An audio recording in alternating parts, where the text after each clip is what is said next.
నెల్లూరు జిల్లాలో వినాయక నిమజ్జనోత్సవ సందడి మొదలైంది. గణేష్ ఘాట్లలో వినాయక ఆలయ నిర్మాణాల వేదికపై విగ్రహావిష్కరణ కార్యక్రమాలు నిర్వహించనున్నట్లు విక్రమ్ సింహపురి గణేష్ ఉత్సవ సమితి తెలిపింది. మాజీ ఉపరాష్ట్రపతి వెంకయ్యనాయుడు వినాయక విగ్రహావిష్కరణ కార్యక్రమాన్ని నిర్వహించనున్నారు. అనంతరం నిమజ్జన శోభాయాత్రలో పాల్గొనున్నట్లుగా తెలిపారు.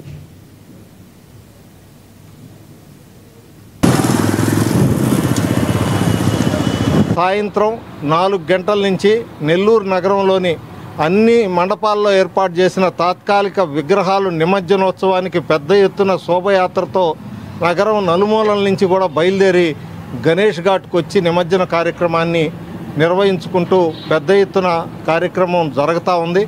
సో ఈ కార్యక్రమంలో శోభయాత్రలో నగరంలో అన్ని ప్రాంతాల నుంచి వచ్చే వినాయకుల శోభాయమానంగా ఉండే ఆ కార్యక్రమాన్ని మరియు గణేష్ ఘాట్కు వచ్చిన తర్వాత గణేష్ ఘాట్లో జరిగే నిమజ్జనోత్సవ కార్యక్రమాన్ని ఈ సందర్భంగా విక్రమసింహపురి గణేష్ ఉత్సవ సమితి ఆధ్వర్యంలో గణేష్ ఘాట్ ఆ గణేష్ ఘాట్లో ఒక గణేష్ విగ్రహ ఆవిష్కరణ కూడా సాయంత్రం 5 గంటలకి జరుగుతూ ఉంది.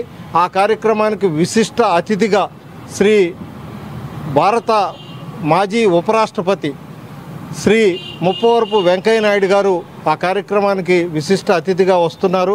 వారితో పాటు మంత్రివర్యులు పొంగూరు నారాయణ గారు, స్థానిక మరొక మంత్రివర్యులు ఆనం రామనారాయణ రెడ్డి గారు, పార్లమెంటు సభ్యులు ఏమిరెడ్డి ప్రభాకర్ రెడ్డి గారు, మరి రూరల్ శాసనసభ్యులు శ్రీధర్ రెడ్డి గారు, మరి సర్వేపల్లి నియోజకవర్గ శాసనసభ్యులు సోమిరెడ్డి చంద్రమోహన్ రెడ్డి గారు, కోవూరు శాసనసభ్యులు ఏమిరెడ్డి ప్రశాంత్ రెడ్డి గారు, మరియు నుడా చైర్మన్ మరి అధికారులు, దాంతోపాటుగా మిగిలిన ప్రజాప్రతినిధులు సాయంత్రం 5 గంటలకి గణేష్ ఘాట్లో ఏర్పాటు చేసే ఆ విగ్రహాన్ని